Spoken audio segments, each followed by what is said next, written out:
Depression is no fun. നേരത്തെ പറഞ്ഞില്ലേ, അതായത് ഇപ്പം എന്തെങ്കിലും ഒരു കുഞ്ഞേ കാര്യം ഉണ്ടെങ്കിൽ ഡിപ്രഷൻ ആണെന്ന് ആളുകൾ ലേബിൾ ചെയ്യുന്നുണ്ട്.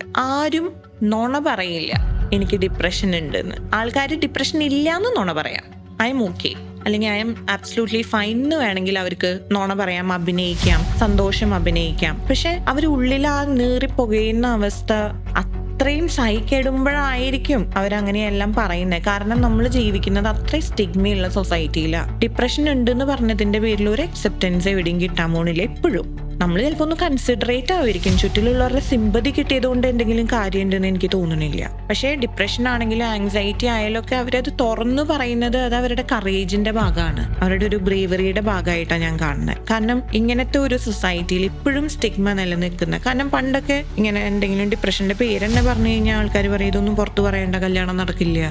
ഇതൊക്കെ കേട്ട ആളുകൾ ചിലപ്പോൾ ഒഴിവാക്കും, ഐസൊലേറ്റ് ചെയ്യും. ഇതൊക്കെ റിയൽ ലൈഫിൽ ആളുകൾ എക്സ്പീരിയൻസ് ചെയ്യുന്ന കാര്യങ്ങളാണ്. നമുക്ക് ചെയ്യാൻ പറ്റുന്നത് ഇവരെ എല്ലാം കുറച്ചുകൂടി ഒന്ന് കമ്പാഷനേറ്റോടെ സ്നേഹത്തോടെ കാണാന്നുള്ളത്. അവർക്ക് ഇനിയിപ്പോ വെറുതെ പറയാണെന്ന് തന്നെ വിചാരിക്കുക, എത്ര ദാരുണമായൊരു സാഹചര്യത്തിലായിരിക്കും അവർക്ക് ഡിപ്രഷൻ ഉണ്ടെന്ന് നുണ പറയേണ്ടി വരുന്നത്. അതെന്തായാലും ഭയങ്കര ഹാപ്പി ആയിട്ടിരിക്കുന്ന ഒരാൾ ചെയ്യുന്ന കാര്യമല്ലല്ലോ. അപ്പൊ ഇവരോടെല്ലാം ഒരു കമ്പാഷൻ കാണിക്കുക എന്നുള്ളതാണ് നമുക്ക് ബെയർ മിനിമം ചെയ്യാൻ പറ്റുന്ന ഒരു കാര്യം.